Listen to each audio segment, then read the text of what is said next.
It's my Y Heavyweight Champion, Big Billy Gold. You're watching BJ and DG talk wrestling, and that's gold. That's Billboard Billy Gold, and this is gold. This is Billboard BJ and DG talks gold.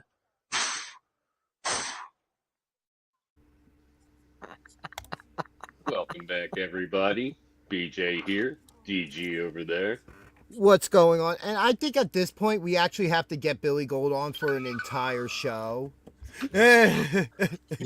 Absolutely, yeah. But as always, Chef the Ref down below. Greetings, everyone. Popping the can of Fago Cola today. And why don't y'all do me a favor and let's ring the bell and get this thing started.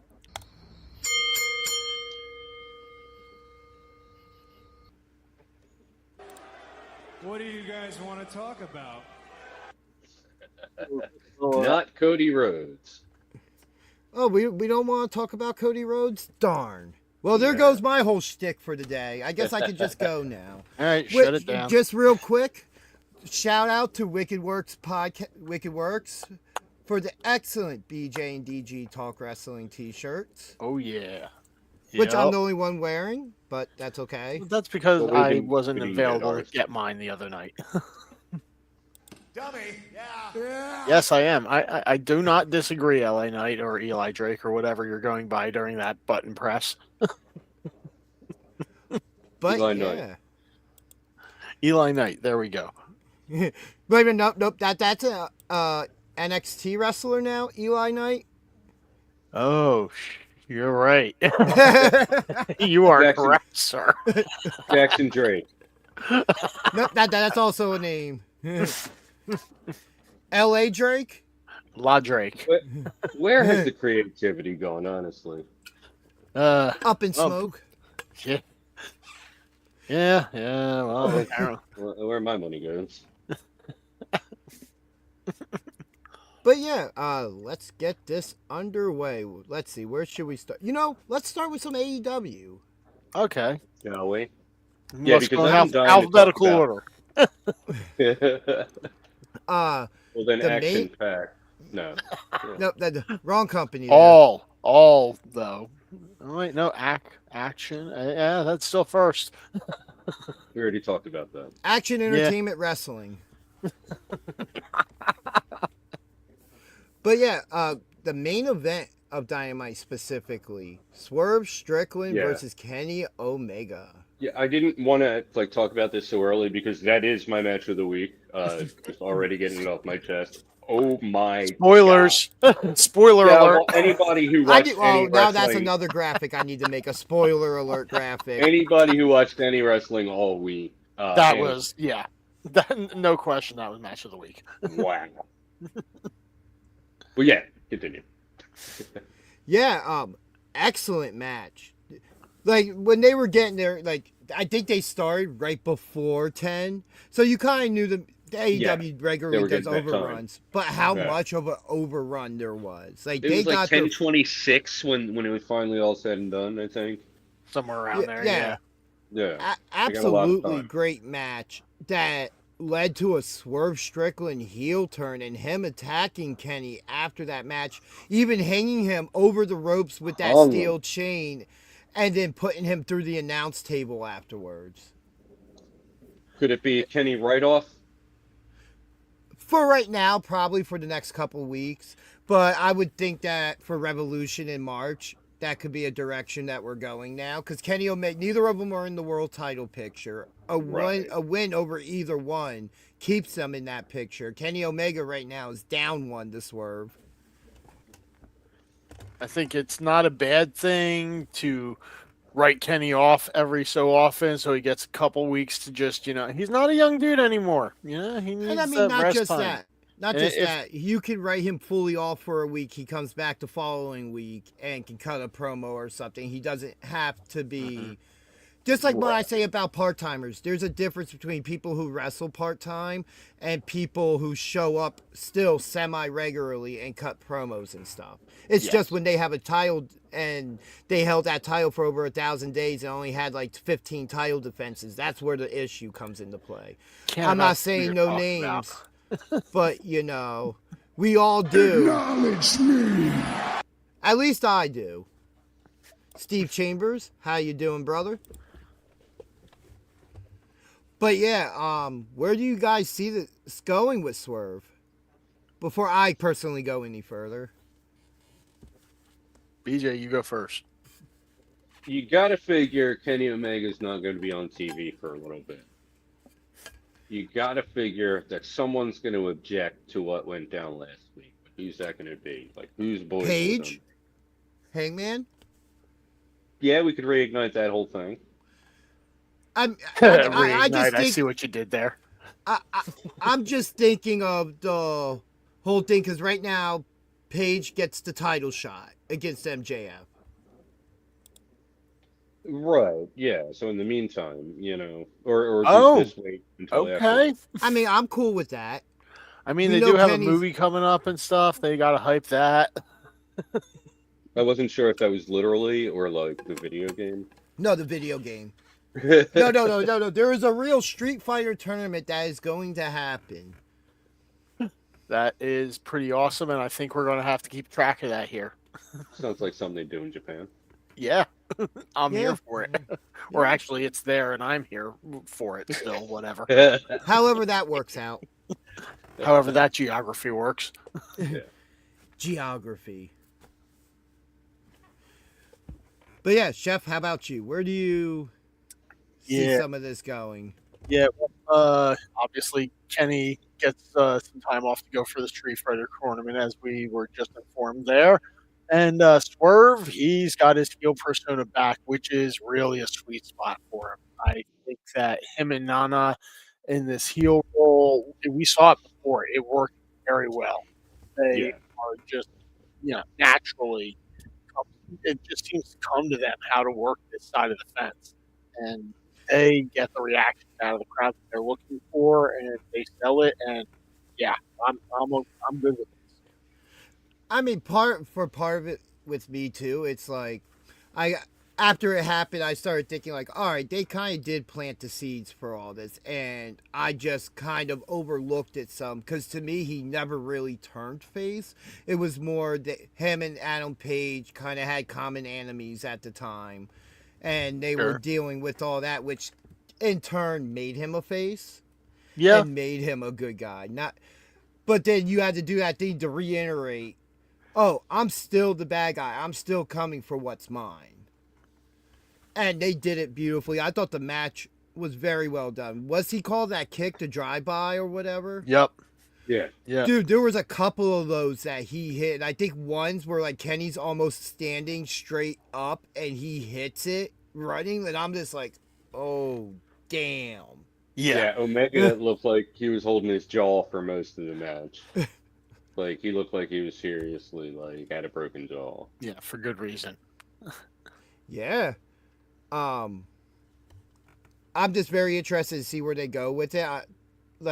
I'm definitely assuming Revolution, they have a match. Kenny will come out and politic to get the match. And I would assume at this point, if he's going to be away for a while, it's either some type of video segment or he shows up in 2 weeks. Let him sell the injury some. We have, a month before Revolution? Sounds about right. I'm not sure the exact date, but that sounds accurate. Right in between Elimination Chamber and Mania. Steven Chambers, I really won't be surprised if Swerve calls Hangman at Revolution. I wouldn't be surprised neither. But at the same time, it would feel like out of place. I would kind of expect MJF to go another route.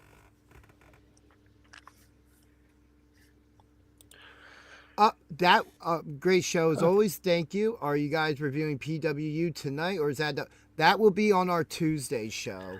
We want to we do- focus. We do have. I guess I'll announce this now. We do have Declan Grant, who will be joining us this week. The grimy New bastard Silver himself. Skywalker champion, the grimy bastard himself. Yeah, that's going to be a fun show. Can't wait to talk about that.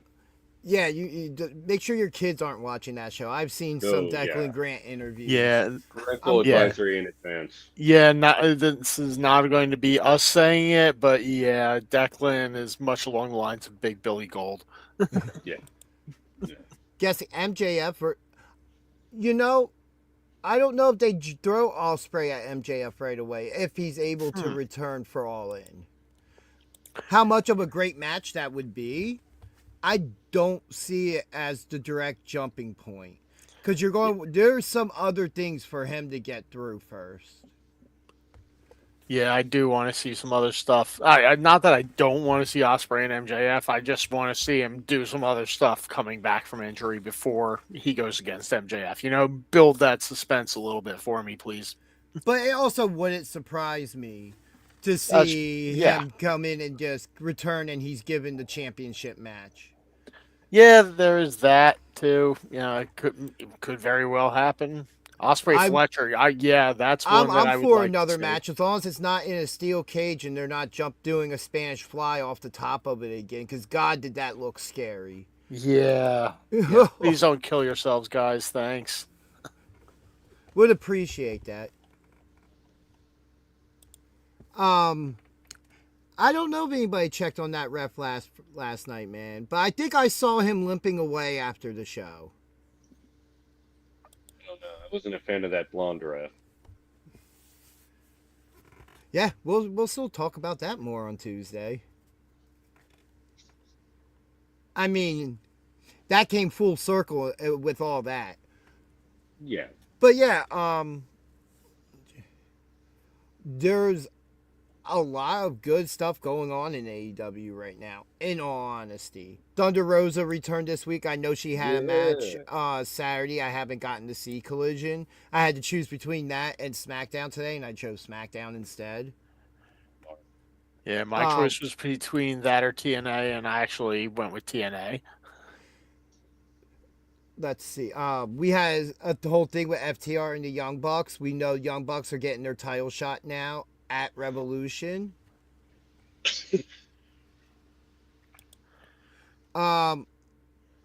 Did I miss something on SmackDown? I think he's talking about the Kiana James kick out that was at / after / slightly before 3, whatever they wanted. Yeah. That might not have been more on the ref. That could have been more on the person kicking out at that point. Yeah, it was a little awkward. I saw that, and the commentary team did the best they could to try and just get past it, but obviously there was no just getting past it. It was pretty glaring and pretty blatant. It wasn't great. I guess they had to get to where they had to get to with the match. Otherwise, you got Charlotte in the Elimination Chamber again, which by the way, we could actually transition over to that for a moment. There was a spot in that match I really enjoyed. It was the Spanish Fly, and I believe it was the Kiana James from Charlotte Flair off the top rope. A move I don't really ever expect Charlotte Flair to do. Yeah. And I'm really sticking by that. Since last year, I feel like Charlotte Flair has built a lot of good faith with the fans, as in fan response to her, because she's putting people over now. That's what the fans have wanted to see. And what do you always say about a face? They give the fans what they want. Charlotte's giving the fans what they want right now. Ergo, babyface. It's just now I would love at some point to see Alexa be the one to turn. Let's see how far they can go before you have to flip the switch now. Because I think that she can pull being the babyface in a feud with Alexa. Because I think Alexa makes an excellent heel and can help get Charlotte to where she needs to be if they want to put a title back on her at some point. That's not a tag team championship. Sure. I think it would be interesting given what Charlotte's SmackDown technically, right? Yeah. This That- is all it- over it- on SmackDown right Yeah, now. it would be very interesting not to put the WWE Women's title on her. Put the Women's United States Championship on her. Help her elevate some of that mid card like Becky Lynch is doing with the Women's Intercontinental Championship. Good point. You know, like we saw it back in the day, like WCW. We've seen people who were world champion go back and win the United States Championship, or go win the TV title. You know, like it builds up that championship to where, hey, that U.S. Championship, has it had a really big name hold it yet? Outside of Chelsea? Nah, it's pretty much been Chelsea, Julia. I don't Chelsea. really have any names though on that end of it. Up on SmackDown this week, speaking of all that, Meechen and BFAB returned as well. Yeah, they did, and they punked Jade Cargill, which isn't not a good look for your women's champ. Well, she's the heel, you know. But yeah, still, she's supposed to be a badass, and she's just going like, "Oh no, Gentlemen, excuse me, one moment. What's up there? Tara, how you doing? Tara has her own entrance video clip now. Yes, she does. She pops up in the chat. We play that. Kiana James is one of those people who's going into the chamber, and I see as the first person eliminated. I mean, you got to start somewhere, right? At least she's in the chamber. Yeah, and speaking of the Elimination Chamber as well, how about Javon Evans getting into the chamber? Good call. I like it. I like that Gunther didn't take the pinfall in it. Mm-hmm. Because if you're not going to put the title on him, why put him in the match? He has a different style of storyline going. Mm-hmm. Yeah. But he was able to... Yeah, he was able to get some rub for, the people in the match, especially since he wasn't having to worry about taking the pin or being involved in the pinfall either way. So, you get him in there, get a little bit of shine on the match, and you're good to go. And Javon Evans coming out with the win, even better. Yeah, Asuka qualified on Raw this week as well, and as did Trick Williams on SmackDown. Yes. So we're seeing the current crop of NXT stars that have come up in the past 6, 7, 8 months, well represented in these matches, to where I feel like that's part of the reason why there's that feeling of like just steady lowness right now, is because instead of them consistently pushing the top stars, this time of year, we're building stars for WrestleMania and beyond, which is a good thing, It's just, I'm wondering with how ticket sales have been going that they haven't sold as well for this time as they did a year ago. What are they going to do? And I think this box could play into that as well. That can't be open to Elimination Chamber. Some type of big reveal. Unless it's a reveal of tickets for like 75% off, I don't think that's going to really help sales. Yeah, especially when front row tickets cost as much as like a 4-bedroom house with 2.5 baths, a full backyard, basement, attic. And a new car. Yeah. And a brand new car.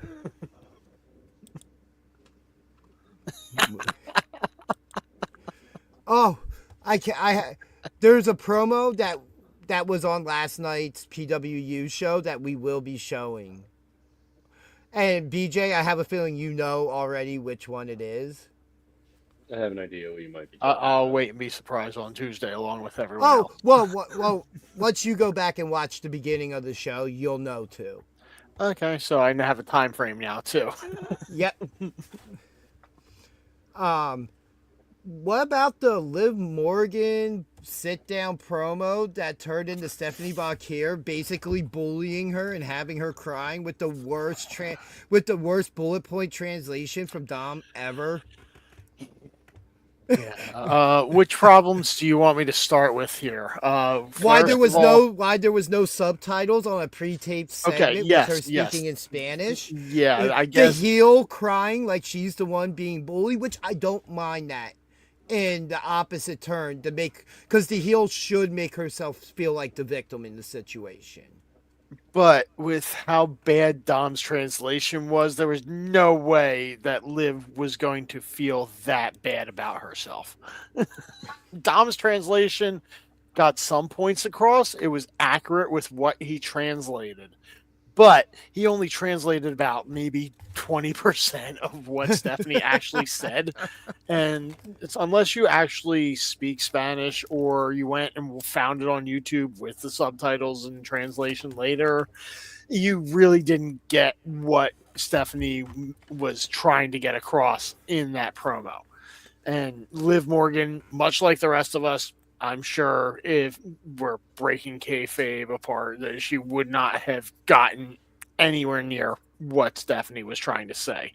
So that reaction by Liv to break down in tears, it's unless it's crocodile tears, then yeah, there is nothing.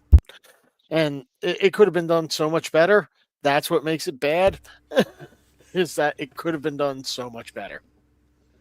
It was a really fine good. point of I understood why they had her do it in Spanish. Because Stephanie's emotions came out much better, much more fluent. And just like the Bad Bunny Super Bowl performance, which I also loved, I only understood about 13 words of the whole thing that was said. I mean, every time someone gets the chance to speak in their native tongue for a promo, then obviously there's going to be more emotion behind it because it's their native tongue. They have more mastery of that than they do English as a second language.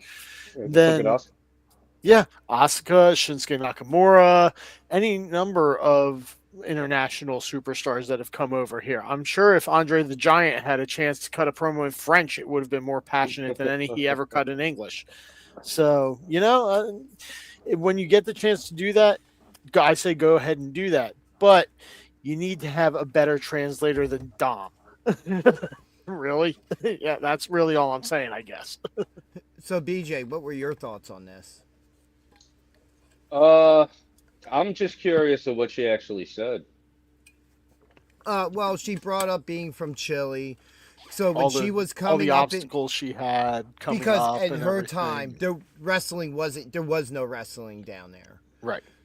So because she eventually posted something saying that she didn't mean there was no wrestling there now, because there is. They have a great core of wrestling down there now. As we know, there are certain indie wrestlers that we know that go down there to wrestle. Yeah, and that's where Pedro Pablo's from also. Yes. Yeah, it's basically an exchange program we've got going on. What I was getting at, though, indie wrestler exchange program. Let's go. What I was getting at kind of was like, was there anything in there with what she really said that like would have made Liv cry? Oh, she basically just bullied her. I wouldn't even call it bullying. No, but the way she came off, like she was just really, and the way she was speaking, very aggressive and kind of in Liv's I would say impassioned. I would say Stephanie was impassioned, not aggressive, impassioned. I wouldn't say her words constituted bullying. I would say that she just said that Liv didn't sacrifice as much as she had to get to where she was. Liv was handed a lot more advantages than Stephanie. True. The Hooters girl got the advantages over Stephanie Bakir, who had to work for it. Well, I mean, Liv had more advantages, but Liv, we didn't know Liv's backstory. She didn't have the greatest childhood, she wasn't like some upper class snob coming up. Like she didn't have Tiffany Stratton type of advantages growing up.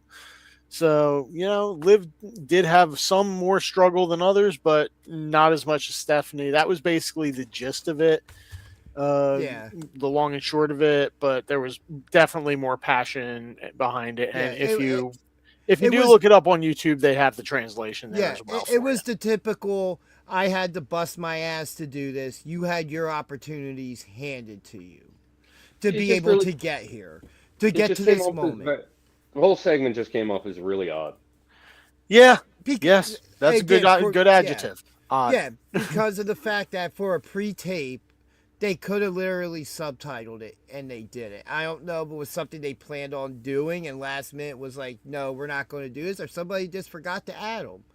But it made the promo just we only understood half of what was said. And most of that sit-down interview that was supposed to happen didn't happen because Stephanie barged in the door right away. Yeah. Yep. Yeah, it struck me as odd. That's all. Yeah, they've been making a few more odd choices lately in WWE. But speaking of Liv Morgan, it sounds like this Monday night or the week after Elimination Chamber, she's going to be. That she will be at Raw this week in Atlanta to hear what the choice will be. So I wouldn't mind her making the choice now. I wouldn't mind her waiting neither, because that puts the winner of the elimination. Wow. You know what? Even better. You know what I would do in that case? Not just WrestleMania night, the first women's title match. You have the champion go out first and have to wait to see if it's the Royal Rumble winner or the Elimination Chamber winner coming out. The only reason they would never do that is for advertisement's sake. Yeah, I agree, but what? Because if you do one, you know what the other is. Right. So the pop is all in the one moment, but, it's 50-50. That would be something cool to see where neither's necessarily announced, but we know one of them's getting a title shot. So what I would do in that situation, the Royal Rumble winner gets their title shot first. Because think about the advantage that gives to the whoever goes first, think about the advantage that gives to the other person now. Right. But even though it would be 50-50 in the sake of the champion now knows who they're facing as well. But that's a point to where it's kind of you go to the Royal Rumble winner like, hey, who are you picking so I can start game planning now? And they could always do like a situation where like they're heel and they're in cahoots together, and they're like plotting together. Yeah. Wow. Imagine something like that where, like, say it was Raquel Rodriguez that won the Chamber. Liv wins the Rumble and they're both in cahoots together and they're like, we're not telling you. Yeah. Show up at WrestleMania to find out. Just know we're both in title matches. Ooh, right. I really like that. You want they would never do. Yeah, could still happen. Could still happen. That's what I'm saying. Like Elimination Chamber hasn't happened yet. It could still happen. Yeah, like going to the advertising thing, you still have both your number one contenders to advertise and guaranteed title matches. It's just being left up in the air of who's picking who. And they could both come out at the same time as a cohesive unit, walk down to the ring and already know who's going in. But make the champion wait to find out. Yeah, I mean, I'm sad this isn't going to happen because it's awesome. Yeah, me too. For the sake of WWE, hire us. We could be your booking team. They want like the matches set. You know what I mean? They want people to know what all of the matches are. They're not going to leave anything ambiguous. Especially other PLEs are different, but WrestleMania, they're not going to leave ambiguous. Yeah. I mean, it's just something that's different.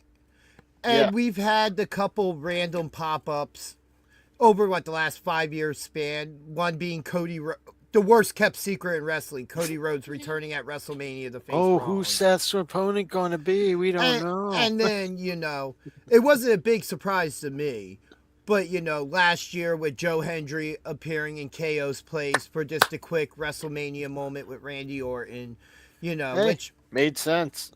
You weren't able to get the fight, like hardcore fight that you were expecting between Randy and KO. So you go the other way and, you have a fun gimmick match.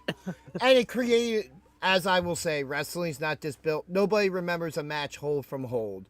But you remember moments of the matches, and especially for WrestleMania, that was right down the line WrestleMania moment.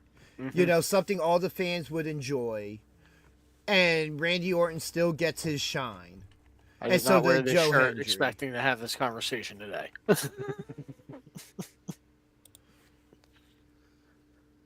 Yeah. It's a fine line. I see no lies. But it's all so. I have to disagree with that because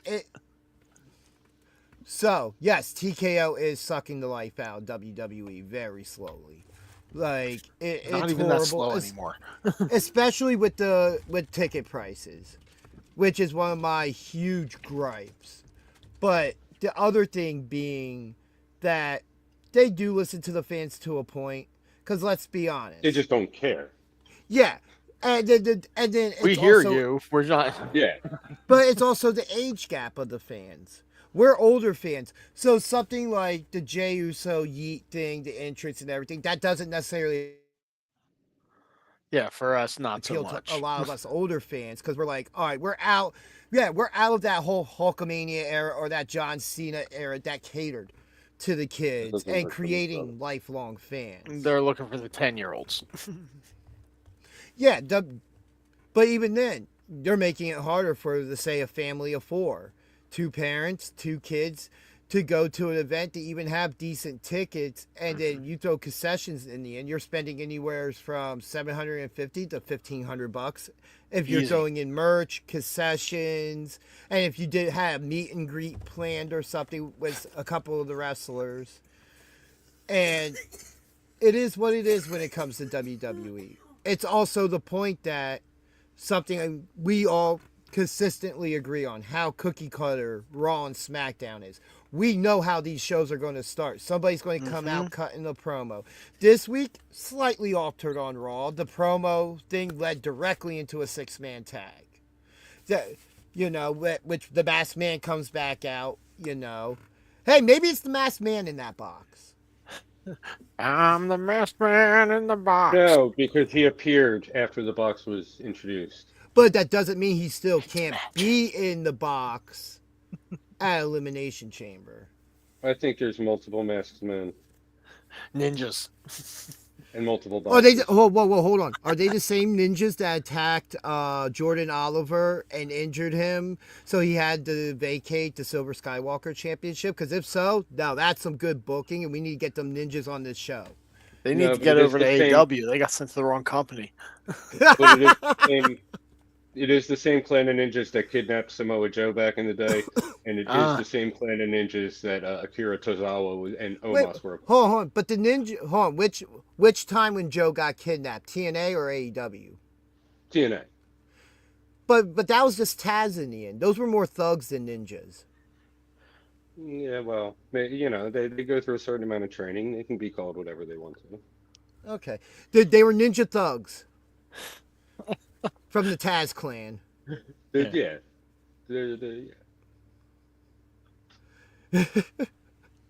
And ladies and gentlemen, this is how we go off the rails. Spiraling down the hole.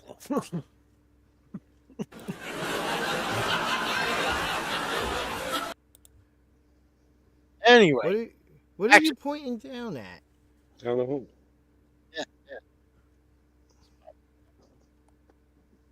Doesn't work for me, brother. What's that? Yeah, circle back around. Let's talk about the box. Let's talk about the box. It's like a Looney Tunes box that says you can't open till Christmas. Except our Christmas in this case for this is Elimination Chamber this Saturday. Yes, this Saturday. Because they do pay-per-views, or I'm sorry, PLEs on Saturdays now. I miss the good old days of Sunday PLEs. The box's appearance on Raw was fine. The box's appearance on SmackDown, though, might have been the highlight of the night over there. And then it gained shit back to Raw. Like, they're playing hot potato with this box right now. But the bigger question really is, who or what? How long is Johnny Gargano going to be laying on top of the box? That's the question. Oh, my God. Look, I don't care about anything, but everything Johnny Gargano has been doing since the mask that wasn't even his was reclaimed by Axiom has been absolute comedy gold.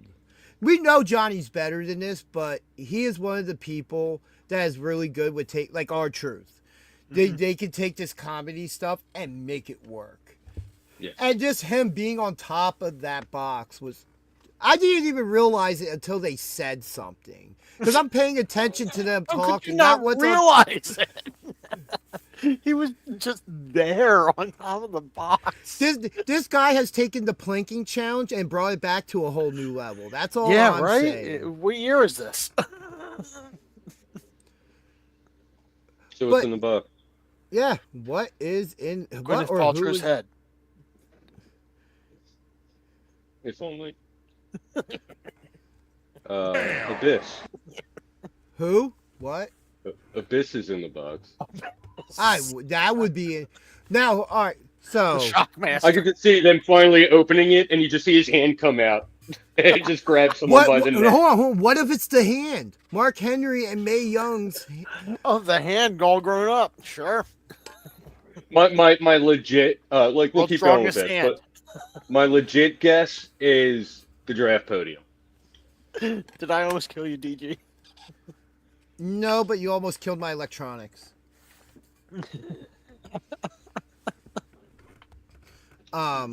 Now we talked about this right before we went live. I would love for it to be the draft podium. I would love a new version of the draft, even to a point that since they have the deal with ESPN, they air it live on ESPN. But you can only trade superstars from Raw and SmackDown, and the draft is NXT. And you could throw Evolve in there if you think there's somebody ready that you want to just hop up to there for whatever reason. The only problem with that is, like, this isn't sports. That would make for a super boring draft. It's like But one round. Cool, we good? Okay. well, no, You know, it's not like- one. It wouldn't be one round. It would still go back and forth, and that you also trade superstars and your pick. So, as an example, let's say It wouldn't work like that, though. It wouldn't make sense. somebody put Brock Lesnar on Raw or SmackDown. Let's just say pick a show that He's he's a free on. agent. I'm not going to do that. Raw. Hold on. All right, Raw. So that was, Hypothetically Raw. all right, hypothetically, Brock Lesnar's on Raw. SmackDown wants Brock Lesnar. Oh, hey, we'll trade you our next 2 picks for you to give us the rights to Brock Lesnar and Brock Lesnar to be exclusive to SmackDown. It is something WWE and TKO want more of, is a sports feel, which is why we've gotten certain adjustments over time. And it would now. Do I think that they would put the draft on ESPN? No, because that was discussed, and the logistics of it just wouldn't work. Because it would be a 1-hour show at most. You would be able to do. You run through the draft. You do your call ups like that. And if you want to add extra time, you add the NXT GM to draft from Evolve. Sure, Like so they that- literally have a so that minor they can league. replenish their talent after they get poached to Raw and SmackDown. Right. And that makes sense and everything. No, like this with the sports field, but I would say it would be more of something they would do, maybe something exclusive on the ESPN app, but it's still their full production, or is this would be a week thing between Raw and SmackDown. But the idea that, especially with NXT, and I felt like this as NXT's gotten to the point of being their own show on TV and not on Peacock at the time or WWE Network, is that if you want the call-ups to feel a bit more special, do it like that. Not to say you can't have random call-ups still, but if you draft from that pool, it does give you more of the sports feel because you're drafting essentially from your college system, from your developmental system. And they've done that before. No, but I'm saying solely you can only draft from NXT. That would be ridiculous. And That wouldn't make any sense. It would be like, all right, you want him, we want him, cool, we're done. Game over. So there's only Like two they calls. and nothing would change between the shows. They do the draft so that the shows are different, not so But they're that's exactly all. the But same that's with the new also guy. why you make it a thing to where Raw and SmackDown superstars can change shows, but they have to be traded. They cannot. SmackDown can't go up there and be like, "I'm drafting Roman Reigns." No, Roman Reigns is already on the main roster. Who are you giving me for Roman Reigns? The draft is. You're taking something that is something and making it what it's not. How did when did the Eagles get Saquon Barkley? What? I have No, idea, but not that's not what Barkley. we're That talking wasn't about. We're during. talking about the was that draft. The draft is to But, give new rosters to each Raw and SmackDown. By doing what you're saying, it doesn't change anything. Like it It's doesn't the change feel. enough. It's the feel of it to where teams, you don't see teams in any other legit sport drafting a player from another team that's already at that level. Unless Yeah, They you know get why? traded. Because every other sport has like 30-something odd teams. It's 2 people picking. You know, they're All not right, doing so do like... you really? All right, so here's my next question. It also lessens the time GMs are at the podium where we have Raw getting 3 picks and SmackDown getting 2, and we have to sit there through 5 picks and listen to who the hell they're drafting. Yeah, You're it's not our fault that lessening they the can't, time, like, and put then you wrestling just on wrestling television. Like, that has nothing to do with it, though. Like, it wouldn't lessen any time or anything. Like, it's not that they do it live anyway. They make their selections during, like, the commercial break, not commercial breaks, but, like, pre-commercial segments or after the commercial. no. They last time the draft was done, they did all the picks live at the podium, as they've always done.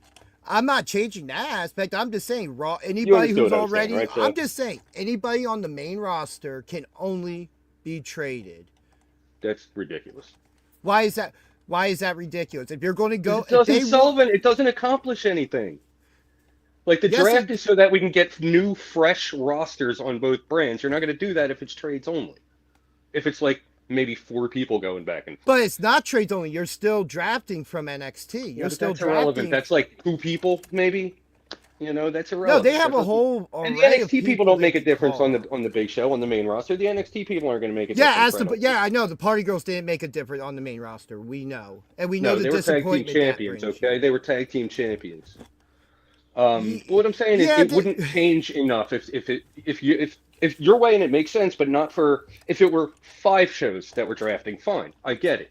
It's 2. Well, You keep nothing the same. Wipe the slate clean. Line everybody up. Go. Perfect. I'm just sick of the idea of seeing the drafts happen and it comes down that we're only swapping people, especially in a situation where these brand splits are very soft as it is, and we still see people jump from show to show. So what's the? I agree. So that in my case, we're still going to see them swap shows. We're still going to Maybe see not. this happening, and we Maybe get not. the occasional case of somebody like Obafemi, who's a free agent. We look at the terminology; they use sports terminology. Obafemi's a free agent, just freely appearing on both shows. He beat Kit Wilson up this week after reading 2 poems. How great was that whole? Lesnar's a Oh, free that agent. segment was great. That segment was Brock- absolutely great. Brock Lesnar's a free agent too. That doesn't. I don't get what you're And getting at. I'm not against like the idea of part timers just going where they need to be, but the core Boba's not a stars- part timer though. He's just on So, both like, shows. how No. he's listed I on was the more internal commenting. roster. I was more commenting on Brock Lesnar Ah. because Brock Lesnar just does what Brock Lesnar wants to do. Let's be Right, perfectly but honest. what I'm saying is how they're listed on the internal roster is currently free agent. Yes. Not that he does what he wants. No, how they're listed by the company Okay. on the internal roster is free agent. So I'm just going to say this: we have a list of free agents. I have come up with a way. Oh, you're saying okay. Well, yeah, we have a list of free agents. It's like you would in normal sports.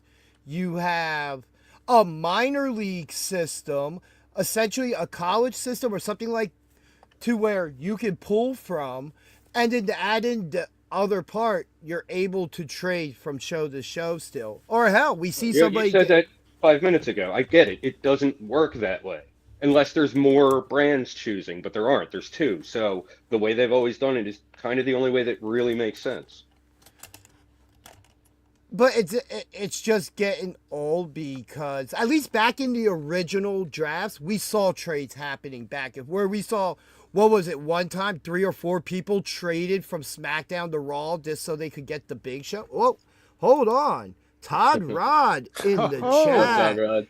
How are Hey, you hey. doing? But That's what I'm saying. They even do trades outside of the draft. You know what I mean? Like that. No, happens, just yeah. not We very still often. see some of the minor stuff happening off screen. There is off screen stuff that happens. I'm not against that. I just think like, hey, we're lessening the time that people are on the podium doing picks when one of the major complaints is we don't see enough wrestling on these shows. Yeah, but nothing's gonna change that. They're not gonna be like, oh, you want more wrestling? Okay, we'll give you more wrestling. No, they're like, Well, and we get too Jey bad. Uso running it back for the 45th time. We're gonna give you 3 more backstage segments, and then yeah, no, yeah. I get that people want that. I want that, but like, they're not in the business of giving people what they want in that aspect. You know what I mean? Like, if there's any way they can save time and not have to pay more talent, they're gonna do it. Yes, last night was a lot of fun. Funny story, I bumped into Todd Rod at the bagel place. Nice. I didn't get to say hi to Todd Rod last night. What's up, man? And then also, Joe Hale in the chat. How's everybody doing? Hello. But like, it's just something for me where, you know, it's something different. And if it's one other thing I would change about the draft, if you are a champion, you are not able to change shows. So that the I agree titles with that. cannot swap shows. Didn't they I have agree with that, but they had a honestly, it doesn't protected list, matter. didn't they? I don't think they had a protected list last time. They just didn't draft. Nobody just didn't draft the champions or those shows just redrafted who was already on their show. Which again, that's It's a waste boring of to draft watch. pick if you have to do that. You know, I'm the New York Yankees in the early 2000s. You know what? I'm in the draft. I'm redrafting Derek Jeter. Right. That's Or pretty hey, much I'm the same as shit. Eagles. You know what? We don't really have a pick for this, so we're just repicking Saquon Barkley. It's kind of the same thing there, yeah. Oh, that is not one I thought about. Hobbs. Well, I Yeah, mean, man. Hobbs already debuted though in the Yeah, Rumble, he had a so match. yeah, he was already in the Rumble. He just hasn't had an official match on Raw or Or- SmackDown yet. And he's not on a show yet. Yeah, he did have the podcast that he did Yeah, with with Stephanie, Stephanie, so you know he's around. They just have yet to actually have him have a one-on-one match or talk to a camera that's not Stephanie related. But yeah, anyway, I've seen back. We'll circle back around to this drafting. It pops up every couple weeks, you know. Stay tuned. We'll have another debate about drafts later on at some point. Back to this whole box thing. I saw a couple rumblings of stuff online I thought was interesting, and What do you that got? was Danhausen. That'd be fun. Danhausen's no longer under contract with AEW. He's really good friends with Pepsi Phil. And it would make sense for him to put himself in a box to get shipped somewhere. I just don't see him jumping ship directly to the main roster. I think it's nothing. Just air. Nothing in the box. No, it's going to be a green portal, and Rick and Morty are going to come popping out of Hold it. on. Did anyone try shaking it? Did it make any noise? No, I haven't seen. I've only seen it swap back between the shows. Yeah, What are they've we been talking having. for weight? Do we have any word on how heavy it is? Like, It's now hoops. Well, that's also in response to It's that. a hoops in the box.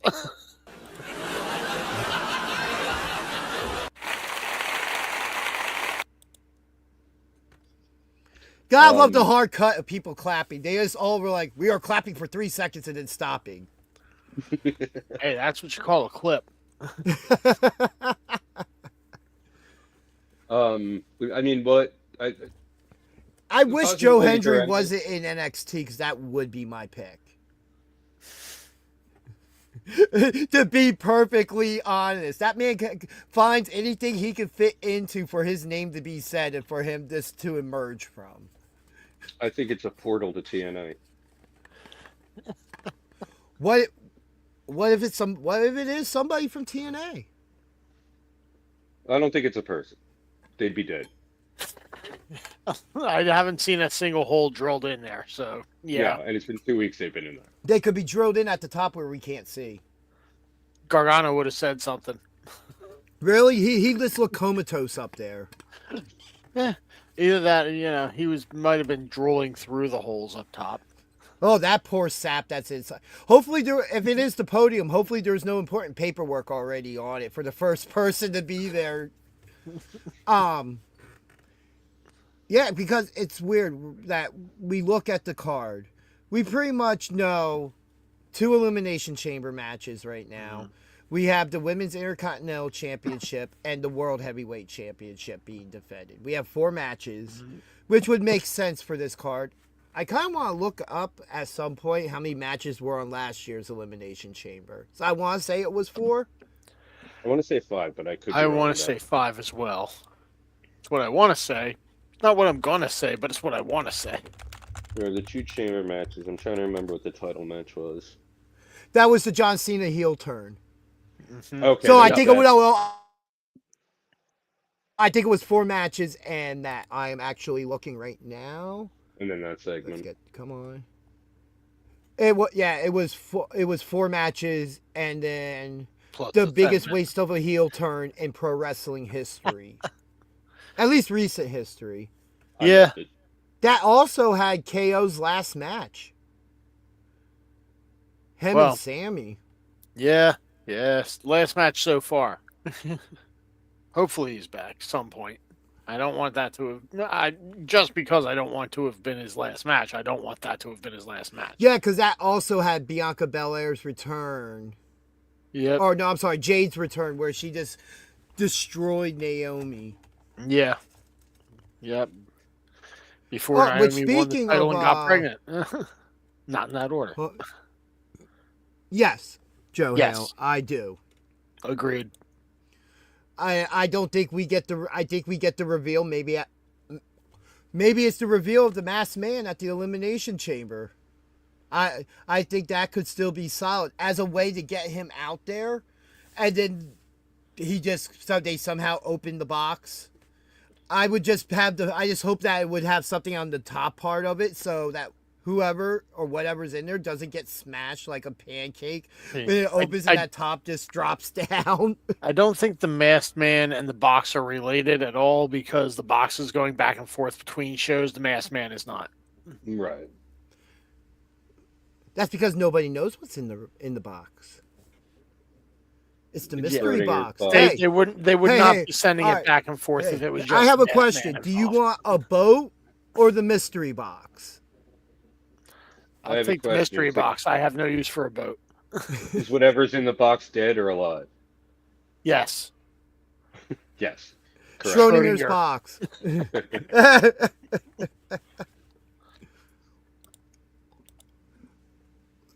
All right, something else first. Let's jump to NXT real quick. And This is what I'm going to ask. As we know, Sol Ruca, new #1 contender. We have a whole thing this week where it looked like her and Zaria finally looking like they're going to split ways. And they don't. Zaria comes out and saves Sol Ruca after being completely jumped by Fatal Influence. When do they do the split with these two? I feel like this is getting drawn out worse than it was with Theory and Waller. Here's the thing. That's something I would still wish they would circle back around to. Here's the thing. Zaria's already made the split. This is all revenge set up on her part. Yeah, she's setting up Sol for when she completely betrays her and breaks her heart when in this what she thinks she's going to have her back. Nope, betrayal. We kind of talked about this during the week, and that does make sense to me. I just feel like now it's drawn out too far. You know, like something that I had interest in, my interest is starting to wane on it, especially with this week, how Zaria hits the ring and tells them to pick up Sol Ruca so she could spear her, and she just turns around and spears one of them instead. This is all set up. This is all set up so she can really break Sol's heart. But what have we been setting this up since December? Yes, we have. Since Saturday night's main event? Yeah, more or less. 90 days later, we're still in the exact same spot on the board that we were before. Not exactly. No. Well, we've shifted. We've seen. I disagree because we saw Zaria do the whole thing with the name tag the week Sol Ruca was there. Like, oh, I'm done with this. She comes back. Oh, they piece it up. No, that had a different feel to it. No, but hear me out. The following week, they're back together in the same room. Oh, they piece stuff up. Things are good. Oh, look, they're going to get a tag team title shot. They don't win the titles. We had for the Knockouts tag team titles on TNA. Had an opportunity there. Don't do it. All right, cool. So we're stretching this out a little longer. And now, again, this week. Oh, we're not friends anymore. I'm going my way. You go yours. we get to this in-ring segment. Zaria comes out and makes the save again. And then they hug it Because out. it's a setup. Look, Because either it's a setup. listen, here I am. Either split them up or give them the same counselor Kane and Daniel Bryan had and let them have counseling, all right? That's where I'm at with this. I say we're going to split them up at, I forget what the name of the next thing is, but yeah, I say that's where we get the split up I hope happening. so. And then Stand and Deliver is where we get the blow off of this feud.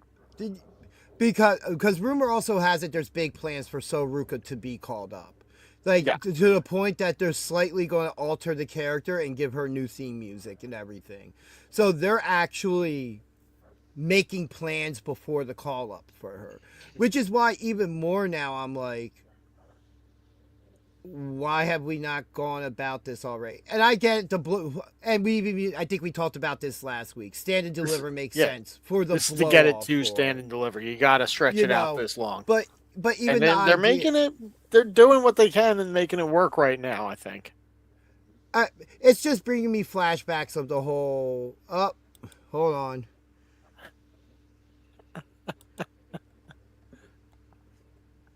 Drinking water. Oh, whoops, wrong one. Rick Blade. Hope you're feeling good there, brother. Yeah, man, get well soon. We'll be talking more about what Rick Blade announced last night at PWU Mad Love on Tuesday. But we do wish you the best and hope to see you back really soon.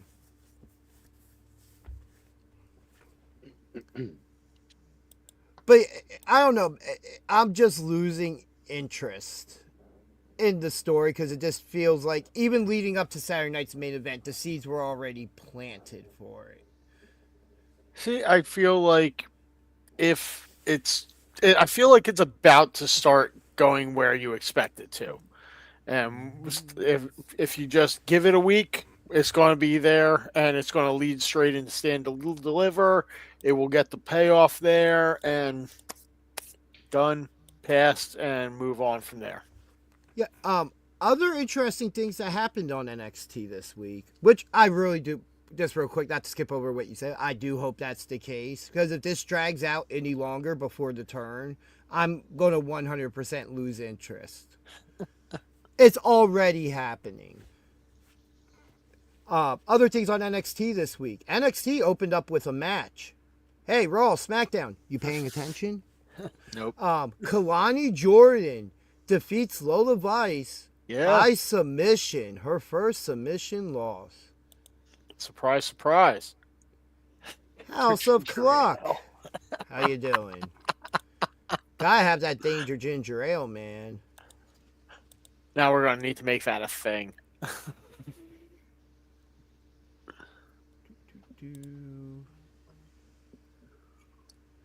I mean, there's something else that also has to become a thing. But why can I not find the Danger Ginger Ale graphic? Oh boy, there's 'Cause a graphic. I didn't know that was a thing. Obviously. There's a lot of things you don't know, sir. Thank God.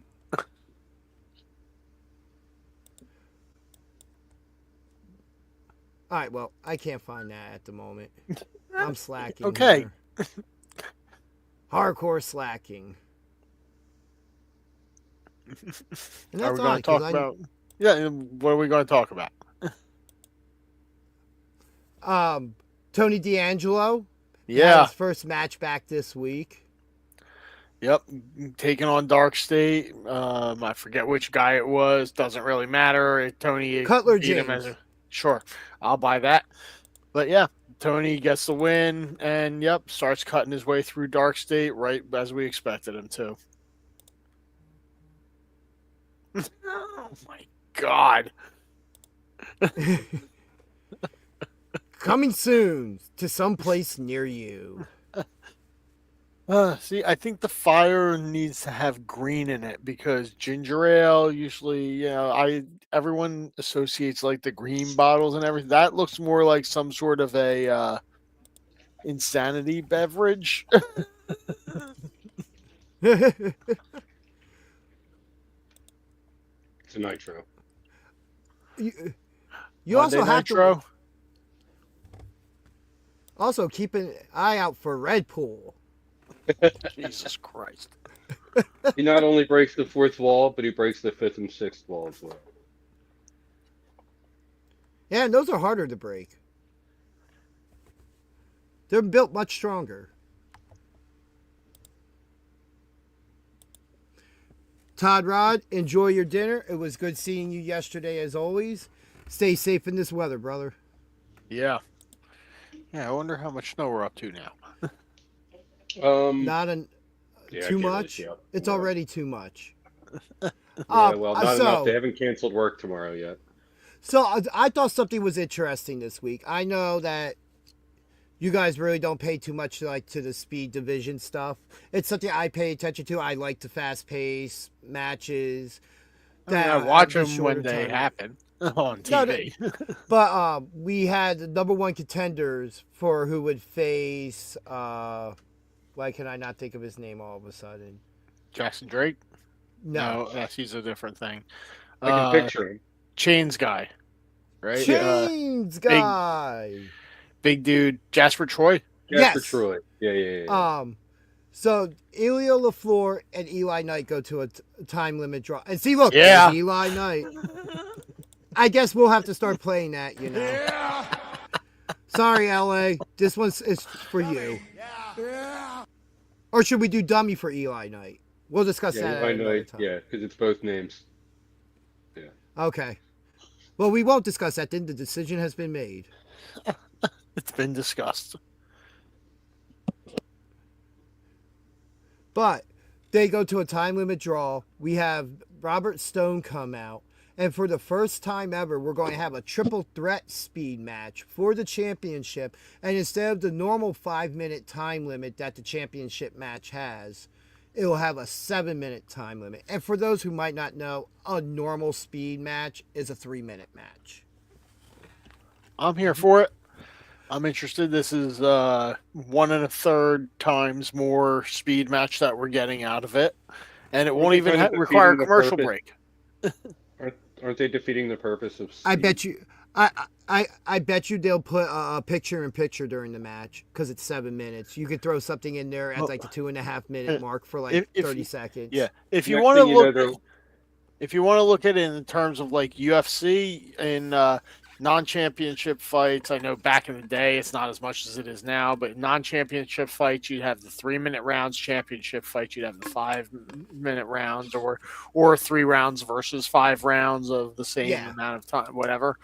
So you could look at it kind of like that. Instead of just getting the 3 minutes, you're getting a 5-minute for the championship.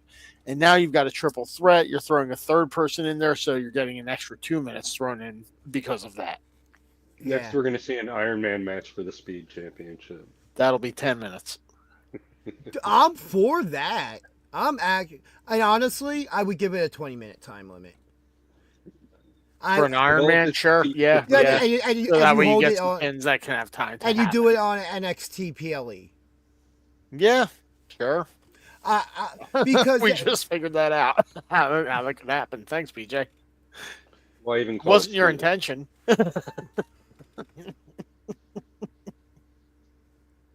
Trying to cater to everybody's attention span, and you're just ruining that. Yeah, that's kind of true.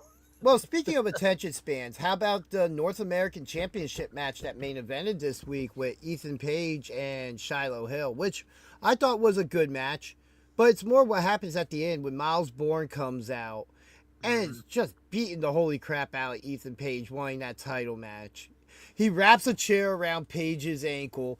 He finally, as he goes to stomp, he's like, fine, you can have the match, and then he stomps it anyway. Well, I mean, Ethan should have just shut his mouth and left well enough alone at that point. I mean, are we seeing the seeds being planned for possibly a Miles Bourne heel turn at some point in the future? He got egged on by Ethan Page. You know, I mean, you can't fault the guy and call that one a heel tactic. I mean, it's a heel tactic, yes. I'm saying this is not him turning heel immediately, but like that first planting of the seed of Well, he came the in as mean part of No streak. Quarter Catch crew when they weren't exactly baby faces. I mean, they weren't exactly heels neither. They were just kind of like there, but They were weren't. entertaining. Yeah, they weren't on the babyface side of the spectrum. They were used more as the heel characters than they were the babyface characters at that point. But So that's been there. That then the babyface turn was basically when he left the faction. So, it's there already.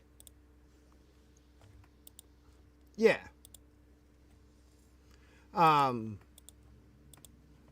Who do you, I know that there's been reports that Ethan Page has been seen in a boot and with crutches. What's that about?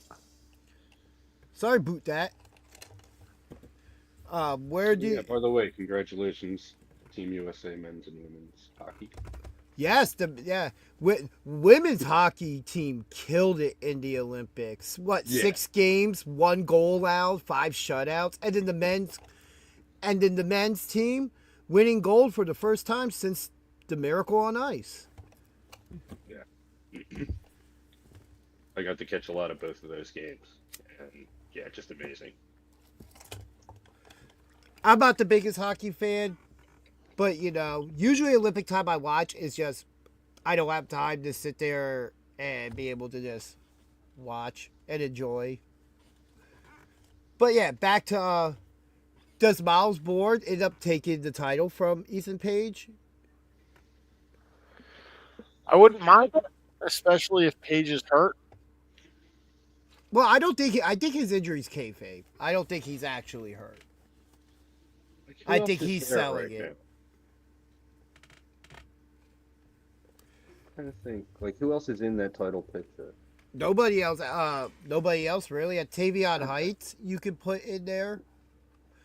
He's been in there, but it's been more of a rotating door of opponents. That could be interesting if you give the belt to Miles and then Tavion comes after him for it. Yeah, because he's broken the record for most title defenses that Obafemi set when he held that championship. So it's not that Ethan Page isn't a fighting champion. Yeah, never said that.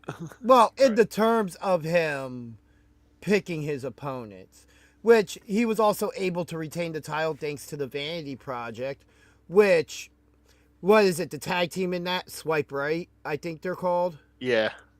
They became #1 contenders this week as well, which was a really big surprise for me.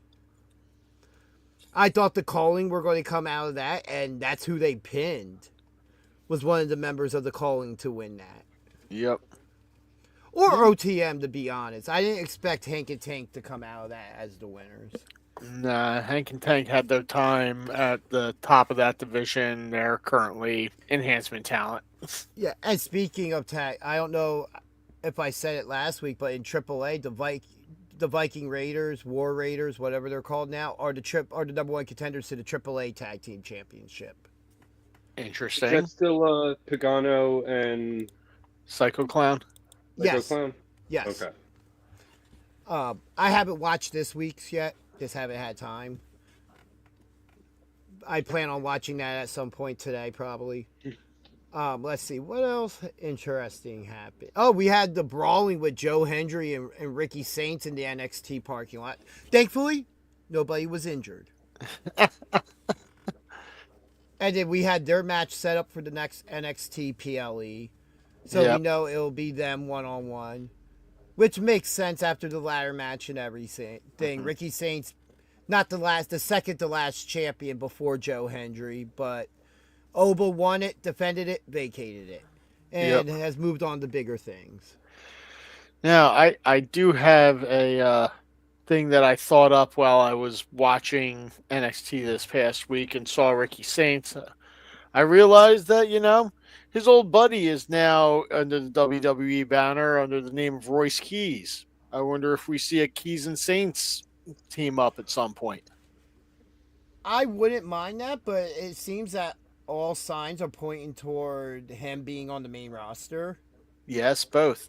Why not have that use that opportunity to bring Ricky Saints to the main roster at the same time? Yeah. Not only do I like the idea, I would say as the path to go about it, Royce Keys is a free agent, and it's just going to all shows, deciding who to sign with. You could bring NXT into that, and maybe it comes down to that the Ricky Saints call up as well with them together. Yeah. I mentioned that prospect like a month ago, right? I don't remember that, but it sounds like it's plausible that you did. And there was speculation of him being in the Rumble. This is currently BJ. Acknowledge me. I acknowledge BJ. Here's what I think of it. Just made the list. Fair. He had to put himself over in the situation. But hey, it's a good idea. Good idea is good idea. No matter if it comes from me or some guy who thinks he said it a month ago. Doesn't work for me, brother. But yeah, I thought NXT was a good show this week as well. I think that was the best show across the 3 WWE shows this week. As it usually is. Yeah. There were moments on SmackDown and Raw, but, NXT was the best end to end. Yeah, something else I want to touch on real quick, going back to Raw. 2 things. The Penta defeating the Ludwig Kaiser version of El Grande El Falso Americano. And then OG El Grande coming out and attacking him. And then not even that. During the show, which I saw the interview of, because we're in America, so we get ads instead of seeing these really cool some of these good promo segments they do. We have the OG El Grande being interviewed. In his not first language, which is English. Yeah, he is legitly just cuts his promo in English. And the voice sounded very familiar. Like some American-made guy, I'll say he sounded like. Just that now he's grown a goatee to have under the mask. Perplexing. Is it though? I'm telling you, we just need mask versus mask with them at WrestleMania. They both load up their masks with the metal plate. They both headbutt each other. They go down. Their arms go over each other. They both get pinned, and we unmask them both simultaneously. Rick Blade in the chat. I'm learning beer terminology by watching a quality YouTube channel, BJ Drinks Beer. That's right. I heard on that channel there. I actually heard that channel was the Drizzling Shits. You can see DG on that channel every once in a while. Which is why it's the Drizzling Shits. Chef's been on that channel too. Also why it's the Drizzling Shits. But yeah, if anyone's interested in craft beer, check out my channel. I do. It's actually tasty. Thank you, Rick, for the plug. For reminding me to plug myself. Whoa. Which people do all the time. I'm not sure that's PG. I don't even know if that's PG.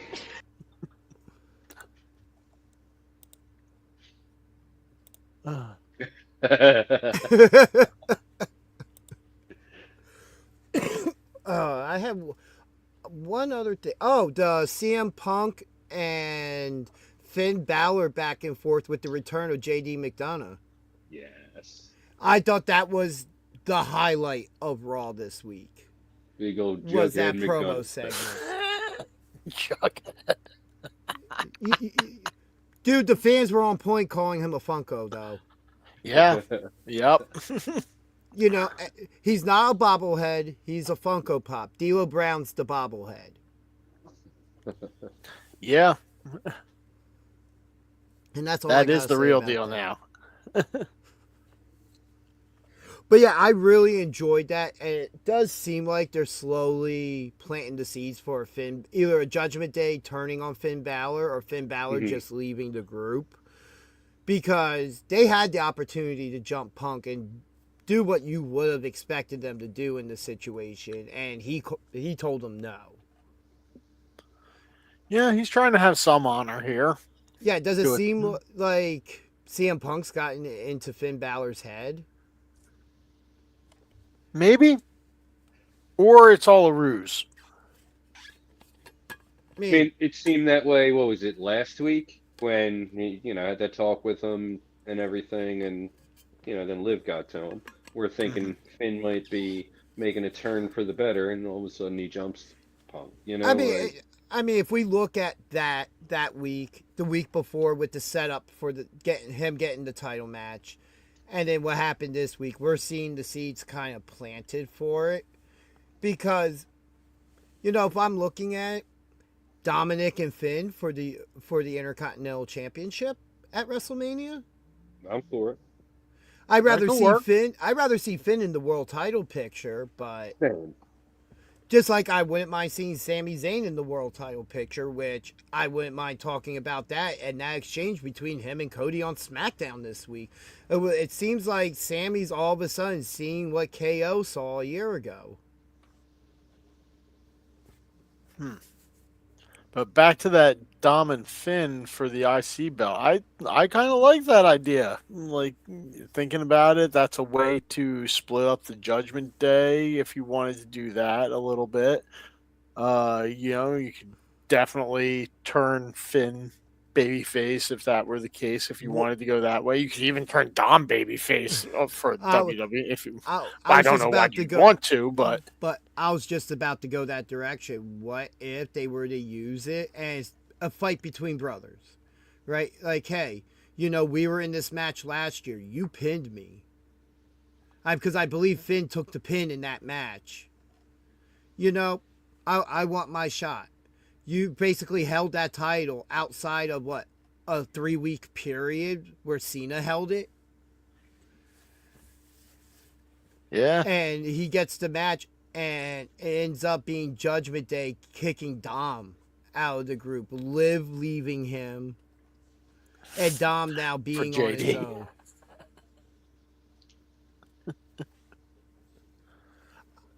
I have a not so PG comment I'm keeping to myself. Oh Jesus, I got an idea of where it might be going because our kitchen work yeah. Yeah, when you work in a kitchen you think of these things a lot. I used to work in a kitchen. Yeah, so you got the no idea what you're talking about. JD's big head. But yeah, that would be an interesting way to go. This whole Cody Rhodes, Jacob Fatu, and Drew McIntyre thing over on SmackDown still going. I'm interested to see, because it looks like Nick's more than willing to give Jacob a shot at Drew. Just has to be at the right time. Oh, Kid Legend in the chat, who we had on our show this past Tuesday. Yeah, congrats, BJ, on that win last night. Yes, it was very excellent. You did a good job. But can I ask you? But can I ask? But I mean, the more interesting part of that was Kid Legend's wife slapping face before you put him in the casket. Yeah, well, I mean, that's what happens. He, he goes after one too many times. He gets what he gets. Mm-hmm. Yeah. Yeah, congratulations. Amazing win last night. I am in the process of editing some footage that I'll be uploading on Instagram within the next couple of days. And then Tuesday, the whole recap show. Oh, that's going to be a blast. Yes. I can't wait to talk about it. It's such a good night. Can't wait to talk about it. Everybody, please be there Tuesday. Which, by the way, I was going to wait till Tuesday, but how awesome was it that part of our interview from Kid Legend was shown live, not just for the crowd to see, but on the stream and everything as well. Absolutely amazing, amazing night, man. I had to work, but I was able to make it home, and that was within 10 minutes of me turning on the TV. I saw myself on there, and unexpectedly. Yeah, I know. In the crowd, seeing that and not knowing it was going to happen, I know I was speechless, and Pete next to me was just like, "What?" Yeah, so no, that was awesome. It was absolutely amazing time. But yeah, does Jacob somehow get a title shot before WrestleMania, or do we still see him somehow get thrown into this match? I don't know, because it's almost like it's clear what they're building to. We just don't know how they're going to get there. Yeah, and even with the, which we're going to get into this next, but Drew McIntyre got involved in the Randy Orton Aleister Black match, attacking Orton. Are we looking at something here where maybe this isn't a triple threat anymore? Could become a fatal four-way? Or is Drew McIntyre just sending a message to people that are threats? Yeah, I don't think this Orton Black thing is done. I think that's got its Neither own do thing. I. Yeah. Yeah, that'll wind up going through WrestleMania, I feel. So I don't think either of them winds up in the championship picture at that point. It still feels like they're finding a way to get us to Drew, Cody, and Jacob, and kind of they wrote themselves into a corner here that they got to get out of. We'll see. We'll see what happens. It's just going to be interesting to see, because that is one route to go. If not Jacob somehow still getting into the chamber for that last spot, is that somehow that match has a screwy finish. Nick Aldis comes out. Well, guess what? Since you keep doing all this stupid stuff, I'm now stacking the deck against you on purpose because I can. And you want to keep antagonizing Jacob Fatu. Well, now he's in that match at WrestleMania. And it does create an interesting dynamic for this triple threat because there's issues with Cody. Cody has issues with both of them. You know, and it's a case to where Cody doesn't have to win this time. Yeah. Yeah. They've all got either issues. a Drew or a Jacob win. Yeah, I don't see Cody winning this Mania. Yeah, it's time for him to lose at Mania again. Yeah, and also in the case of a triple threat, he doesn't have to be the one to take the pinfall. True. Right. But if they're going the John Cena route, does that mean he somehow hooks them both for Crossroads and somehow spins them both and hits them both with a Crossroads simultaneously? Sure. And then double kick out. I don't know how that would work. The logistics of doing a move like that, I don't know how that works, but I don't think it can be done. Talk to Javon Evans. He'll know a way. He'll figure it out. But I'm still on the triple threat. It's just how they get to it. Because they have the story. And maybe the most logical thing would be it's either a title match that has a wonky finish, or Jacob gets a match with Drew McIntyre, non-title. If he beats Drew, he gets into the match. That could work. However they get there, sure. That could work if they do that one Friday night. Because at this point, we know the winner of the Chamber is facing Drew McIntyre anyway. Yeah. Or Day of the Chamber, someone who's already been announced for it gets mysteriously attacked backstage. Oh, so, hey, it could be worse. At least it wouldn't be a scramble. Well, let's just hope that CM Punk shows up at WrestleMania and doesn't get attacked and is no longer able to defend his championship. You know, like they did at Night of Champions when he was World Heavyweight. Oh, I hated that. And then Chris Jericho just wins the title anyway. So horrible. Like, I could definitely see him going the route of, like, one of the entrants gets attacked before the match and Fatu ends up in it. R-Truth comes out cashing in Money in the Bank to get into the Elimination Chamber to get a title shot. He just but it's just a random bag that he has. No. It's a McDonald's bag.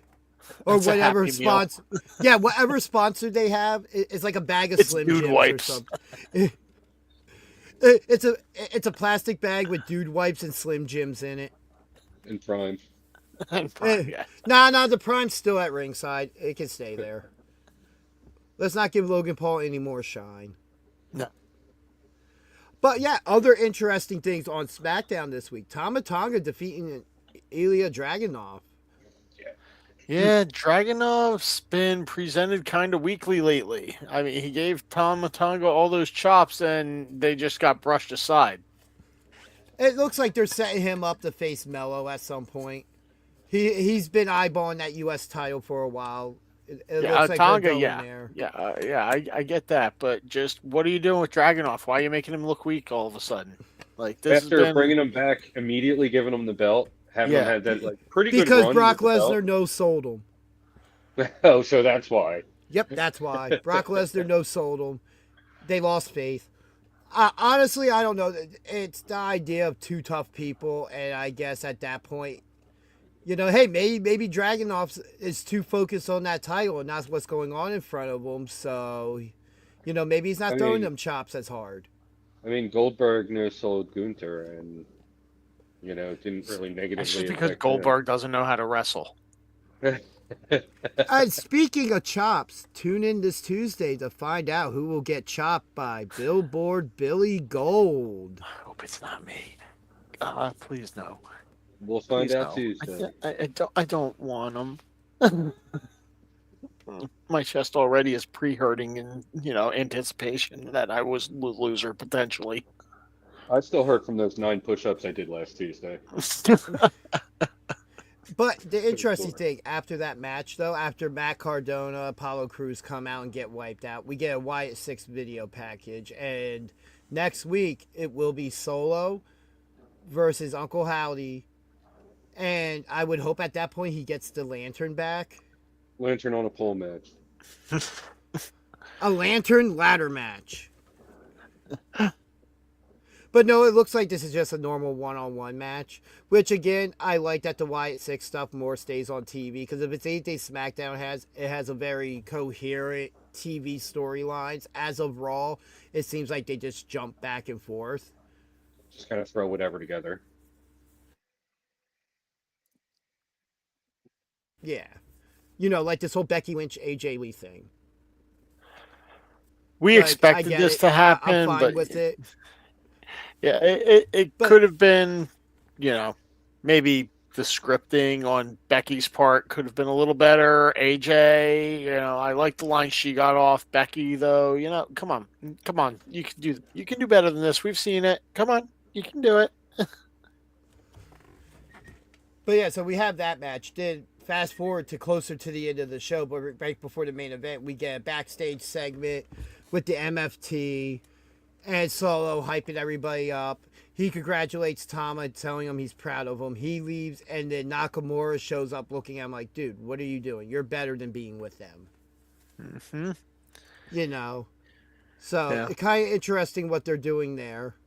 Because Nakamura didn't come out during the whole jumping thing. Why would he? I mean, because he was the one person that was still missing from that tag team match that happened the week before. Yeah.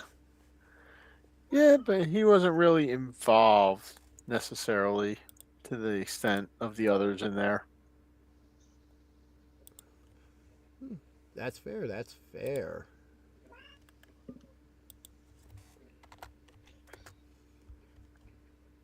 But it's just interesting where they're going with that storyline. And I'm interested now where the Wyatts go after they're done with the MFT. If they're done with it after that. Because I could honestly see that somehow going into WrestleMania. Somehow, some way, I could see it. But I don't think it happens. Unless it's like a faction warfare type thing. Not war games, but something along those lines to where we Some have them sort of, all out like, there. Everybody all over the arena type of thing, and whoever gets the first fall, that team wins type of deal. Yeah, it's like some type of really big, like 4-on-4, 5-on-5 brawl. Almost like a stadium stampede, but not. A little more coherent than stadium stampede. Yeah, but let's talk Elimination Chamber itself. Even though we still have one more person for each chamber match, we're not going to be alive again to be talking about this stuff till after the show. So, Becky Lynch versus AJ Lee. Who's coming out the winner for the Women's Intercontinental Championship? Sadly, I think Becky keeps it. I want to see AJ with the belt, but she's not a full timer, to my understanding and the understanding of most people. She's got the part time special interest contract, and yeah, I don't think they want that as a champion. I think they need Becky there as the champ to have the belt. Well, with WrestleMania season, this would be the one time I would think that the part-timers do show up more in the situation. Mm-hmm. So do we see a screwy finish that stretches them into a rematch at WrestleMania now? Because this will be AJ Lee's first match back. One-on-one. Well, her first one-on-one back, Yeah. Her first match was the tag team match. And since then, nothing. True. Yeah, I don't see her getting the belt. I would like it. I mean, I think that would work as a nice storyline to let her have the belt until WrestleMania, and then Becky takes it back. That could be interesting. But AJ's got to at least show up and cut promos that whole time. Yeah.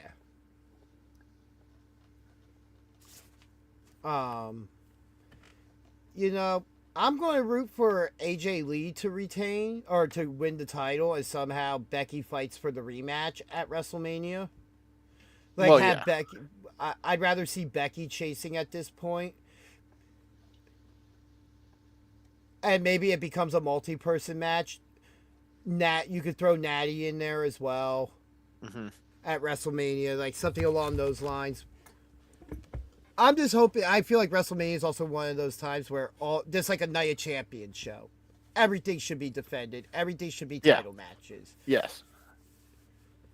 Well, you also have additional stuff beyond the title matches, but I think every title should be defended WrestleMania weekend. Like if it was 3 shows, I would say mandatory title matches across the board: WrestleMania, SummerSlam, Night of Champions. Well, I mean, if you have a couple of titles that you can't squeeze onto WrestleMania for whatever reason, you could even have them on Smackdown the night before because you're in the city for WrestleMania. WrestleMania is 2 nights. You got plenty of time to squeeze all the belts. Yeah, but if they're only doing 12 matches, 10 to 12 matches, then they should all be championship matches. Unless but there's WrestleMania always some non-championship feuds that are Yeah, there has to be the rivalry matches. Which is why between both shows and you only doing 6 matches per show is a bad idea. Which again, at that point, you might as well go back to 1 night. But I don't mind WrestleMania being 2 nights. I'm in that weird area where I'm like, WrestleMania and SummerSlam, the 2 shows that should be 2 nights. I don't mind the Royal Rumble being 1 night with 2 Rumble matches. I love the Royal Rumble matches, and I only see it once a year. Yeah, I don't think the Royal Rumble should be stretched out to 2 nights. And then it's like War Games, you can make a case for it because because of how long those matches are, but then Elimination Chamber is the exact same thing. Yeah. I those should both stay 1 night events as well. Yeah. Oh no, but I'm just looking at the big ones, the big 4. I was just using Elimination Chamber as the example of it's the same booking concept. Yeah, I agree. Only the 2 should be 2 night events: WrestleMania and SummerSlam. CM Punk versus Finn Balor for the World Heavyweight Championship. I assume CM Punk retains because we already pretty much they've been already working up Roman and Punk for the main event. So you would assume at the moment that's the night 2 main event. Yes. Yeah, so that's a tough one. I think I'm going to go Becky. All right, well, Becky's winning the World Heavyweight Championship. You heard it here first on BJ and DG Talk Wrestling. So does that mean CM Punk becomes the Women's Intercontinental Champion? No. I'm just catching up with you. Oh, okay. I thought you did. You kind of breezed right past his pick. Oh no, I thought I heard him say a pick. Okay. So, am I the only one here picking AJ to win it? Yes. Yeah, I'm going to go Becky.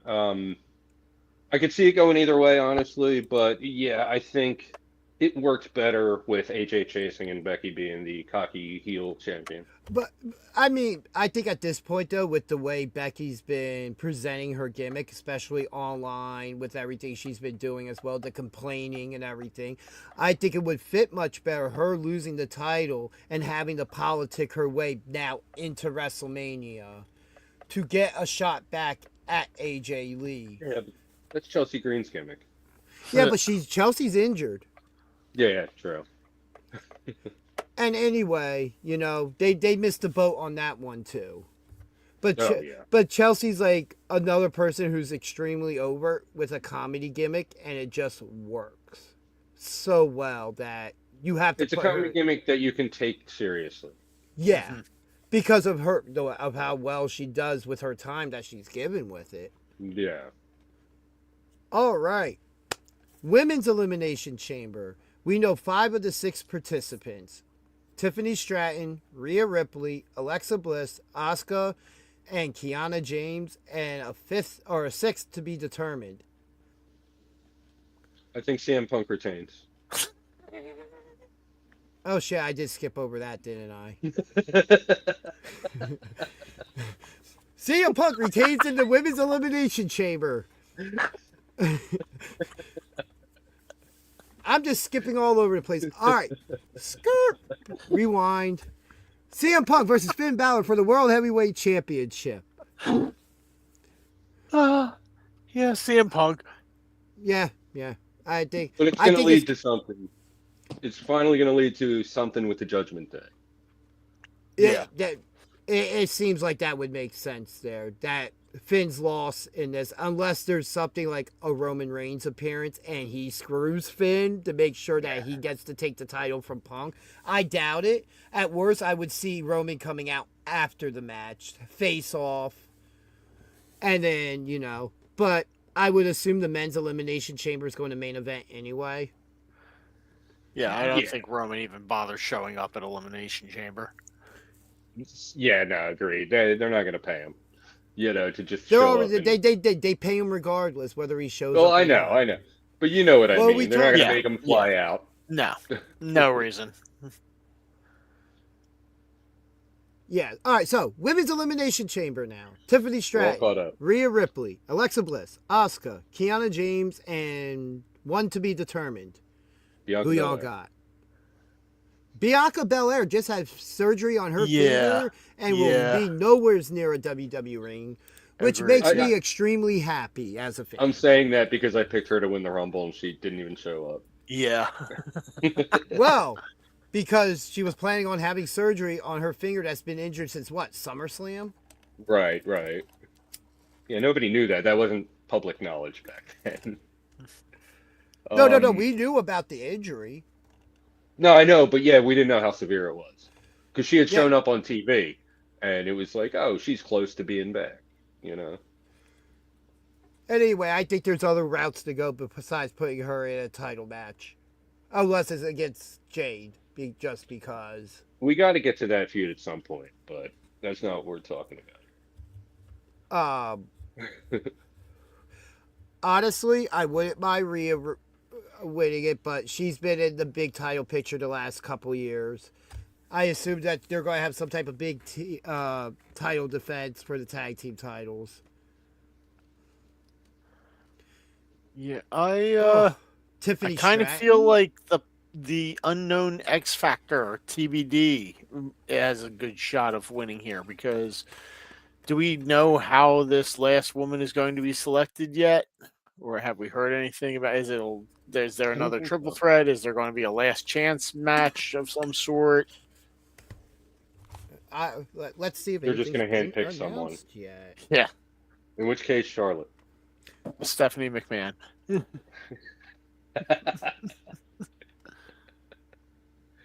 She did invent women's wrestling. So, but yeah, I am intrigued by the TBD prospect here. Could be Jordan Grace. Yeah, that would be interesting, right? I would definitely just straight up pick Jordan Grace in this match. But yeah, so I'm going to go with whoever is in the TBD slot. I like the idea of the unknown. It's like picking a blind bag at the comic store.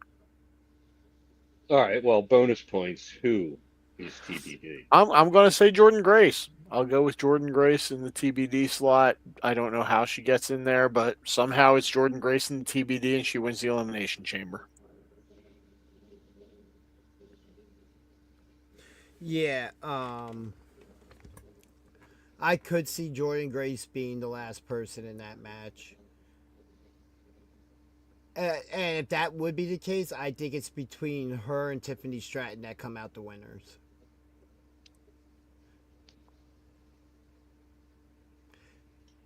Like I said, Alexa Bliss and Rhea Ripley, I wouldn't mind. The only person I don't think that has a chance to win is Kiana James, honestly. Yeah, I've seen some people say like, "Oh, this could be the start of it being Kiana James's year." She seems to have been gaining some momentum recently. I just, I get it, but I still don't see it. Maybe it's just me, but it's what I say. So this is for the other title shot at Mania, correct? Yes, for the women's war. Well, we don't know For which whoever title. One that Liv does not pick. Right. Okay, so it's either going to be versus Liv or Jade Cargill, Vaquer or Cargill. Okay. Yeah. There's a lot of wouldn't surprise me. The only one that would surprise me, honestly, would be Kiana. I'm going to go with Alexa. Okay. And TBD is Charlotte. Ooh. Interesting. She gets in there via whatever second chance method they determine, or if that happens this year, and yeah, or okay. It's just like, hey, Nick, I'm Charlotte Flair. Can I be in this match? Sure. I don't have a belt, and I'm a Flair. Can I? Excuse me, I just belong here, don't I? Yeah, but I think Alexa wins it. Okay. What about you, DJ?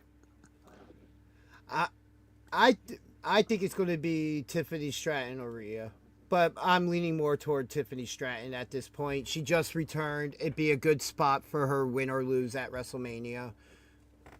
Good reason to get her against Jade at Mania, yeah. Yeah. So who's TBD? Well, let's see here. 1, 2. It has to be somebody from Raw. Unless it's both shows in a last chance battle royal of all the losers. Because we have 3 from SmackDown right now and 2 from Raw. Same thing with the men's. It seems like Raw's the last show to finish filling out both matches. I have a long shot TBD also. I know it's not going to happen. It was my surprise entrant from the Women's Rumble. What if Paige were to appear in this match? I think that's an even longer shot than the Rumble. Yeah.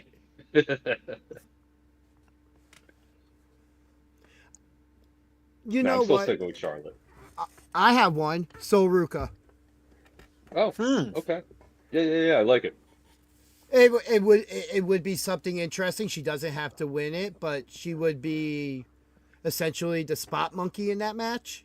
Right. Yeah. Right. Yeah. She sure would. Because you really imagine her getting a soul snatcher off of top of one of the chambers. Oh. Yeah. Well, I don't know if that was a noise of pleasure from DG or what. But little of both. You guys talk about the men's chamber. We have Randy Orton, LA Knight, Cody Rhodes, Javon Evans, Trick Williams, and a to be determined. And I will be right back. Well, we know the answer to my question now.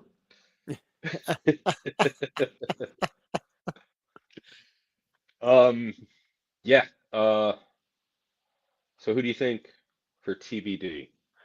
For TBD here, I feel like Sami Zayn is a little motivated here to find a way to do something, because after he and Cody had that whole segment backstage, something's up. I mean, I understand there's more. They got 3 guys from SmackDown already, so I should probably go and pick a Raw dude. And Sammy was kind of like the first guy that popped into the top of my head there.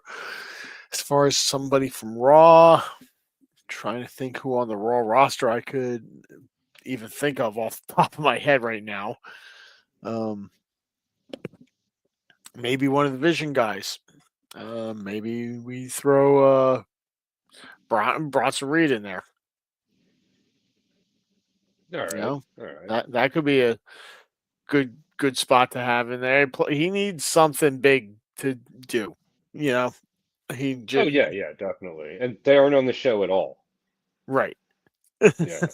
So yeah, I think Bronson Reed would probably be a good TBD in there. I'm gonna go with Obafemi. Okay. He's not branded, so it doesn't throw off the balance. Well, I mean, I guess Right. it kind of makes it unbalanced, but if I weren't thinking about balance, and because the first guy who popped into my mind was Aleister Black, Uh-huh. but I don't know if they'd throw off the balance like that. So I'm Yeah. thinking Oba. And then Okay. maybe ultimately Oba is assigned to Raw. Well, but the problem with that is that we already got Roman versus Punk, and that's the Raw title. So it would be a winner versus Drew or Cody. Oh, right. Yeah. You're right. Yeah. Okay. Even so, like it still doesn't throw off the balance for that match. And I don't even really think they're really looking at that. As long as the brands are represented, I think it really wouldn't matter. Mm-hmm. Um, but yeah, as far as a winner, I don't know. I'll let you go ahead. As far as a winner, who do I think is going to go against Drew McIntyre? Yeah, I guess I got to go with Cody. Yeah, it has Hate to to be see it. Cody, right? Like I'm looking at the lineup and I'm like, yeah, even if Oba does, it ends up being he's not going to get the dub. It was a Yeah. situation where he can still look good and not get a loss. Mm-hmm. Um, yeah, Unless it's they, not going to be Devon.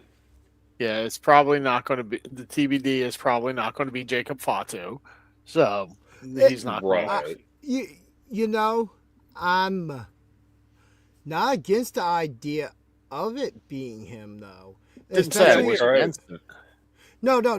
The idea is just how do they do it? Like, let's say we have last chance battle royals or something, right? You do Mm-hmm. one on Raw, you do one on SmackDown. And Nick Aldis promised him an opportunity to be able to face Drew. So, but then if you put Jacob into the chamber, the issue comes pending on if him or Cody win it.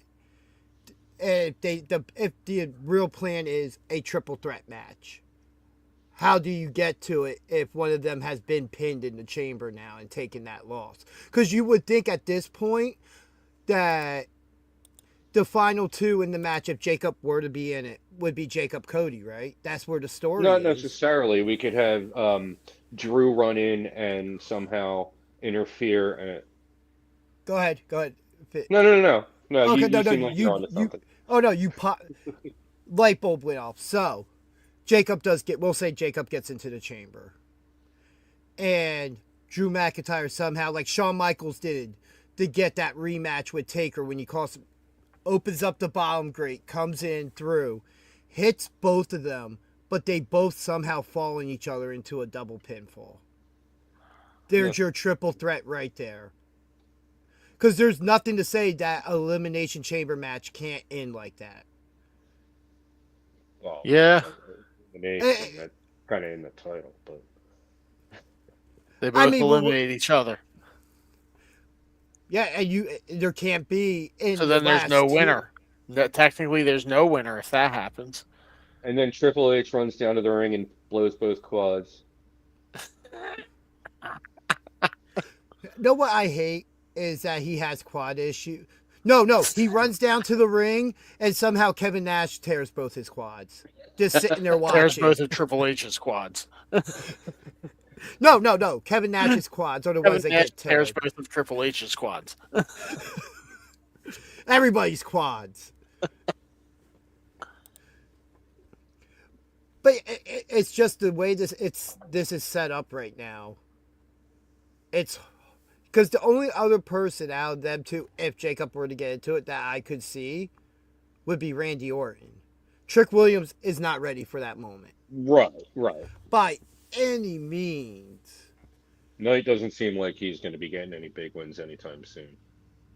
Yeah, and like Knight and Williams, I see in some type of multi-man match somewhere along the way for one of the mid-card titles. See, Trick and this triple threat match that they had on SmackDown. I was a little surprised that they had Trick and Carmelo in the same match this early, and maybe they're looking to test the waters, see if that might be a potential WrestleMania matchup for like a belt, U.S. belt there, maybe? I don't know. Yeah, I mean, we've seen to where matches like this could also lead to other matches at WrestleMania. You know, maybe we see something like a Trick Williams, LA Knight cross-promote between shows matchup. Sure. They could both talk on the mic. That would be very interesting. Very similar gimmicks, too, almost. Just with their differences, but there's certain things that are the same of how they portray themselves. Yeah. They're both good talkers. I think they could carry a good, especially a good opening match for WrestleMania. Night 1 or 2. Yeah. So my TBD, I don't know if you were here for it, my TBD is Obafemi. I don't think Obafemi should touch the chamber. No, I think like it would be nice to get him in there and just like get him more of a spotlight. Like he doesn't have to, take a pin. No, everybody takes a pin except for the winner in the chamber. Yeah. Oh, well, that's how they get eliminated. Right. Unless you have unless you were to have somebody force their way into the chamber and take him out, a la Jade Cargill doing it to Naomi the year before. So Jade Cargill is going to enter the chamber and take out Oba? No, Sure. no, that's not what I said. That's what I heard. No, I said a lot like how that was last year. Because you last said you year liked how that was last year, and you want it to happen again. But yeah, No, so my I winner really- is Cody. Obviously. Yeah, Cody the Hadn't winner. said it. Yep. Yeah. I really don't see that going any other way. And that I'd also, sorry, I don't know if you were here. I had also mentioned that another potential, if it would throw off the balance, but another potential TBD could be Aleister Black. To kind of equal out Orton in the match. no, not just that. That would help carry their feud too. So yeah. Oh, exactly. Yeah. Yeah. But that's what I'm saying. I think that's a logical choice if they don't do a last chance.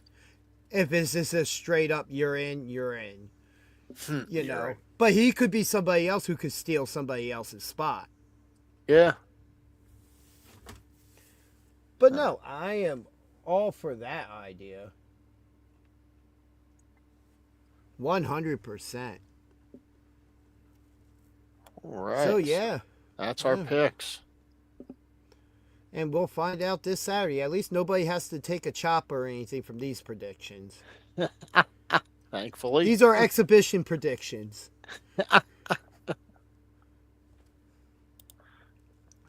So yeah, we already know his match of the week. So we also match know of the mine week. because it's the same. the casket match from TNA. No. We said that it was the Kenny Omega and Swerve Strickland match of the week. Like, that was just an amazing wrestling match. That's like an early candidate for my match of the year. Okay. You know what? I am in agreement. I think that was my match of the week from stuff I saw. But I also really... Oh, you know what? No, I'm going to give it to the casket match. On What, TNA. TNA, the guitar casket match. Yeah, the guitar... that was the my giant second. guitar case. The giant guitar case Yeah. match. That was my number 2, but yeah, no, I can't deny the Kenny Omega and Swerve match. I can and will. There you go. But that wasn't the only casket match this week. But we don't No, really it have was time not. to talk about that right now. Oh, So we'll We'll talk about it on Tuesday. join us Tuesday at 6 for our Mad Love review show. Hey, Ryan What's up, Milky.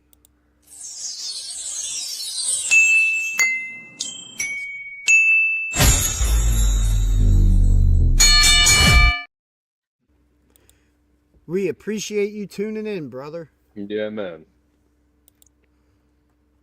So yeah, everybody, please join us Tuesday. It's going to be a great show. We have the Grimy Bastard, Yeah. Declan Grant lined up. I forgot to play something on this. Hold on.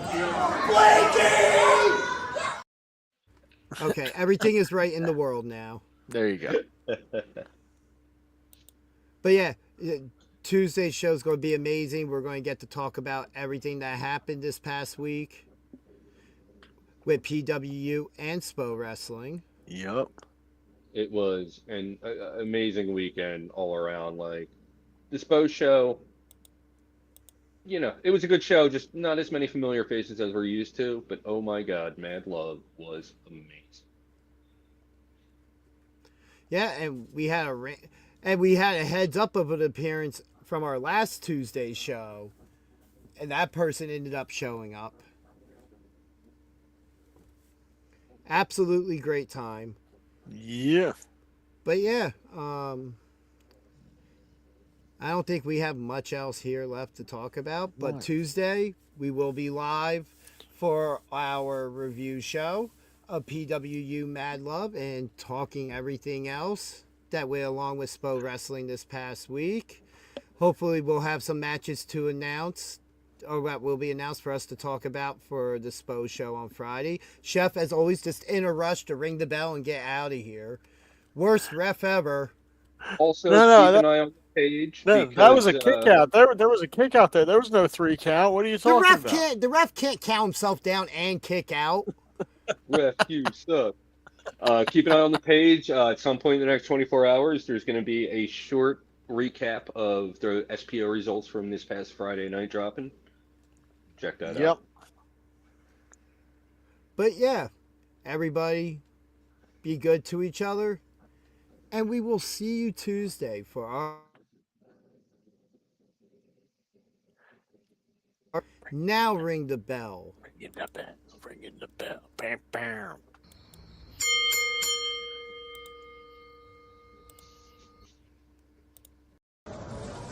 Hi guys, this is Sam Reaper, and you're watching BJ and DG Wrestling Talk Show.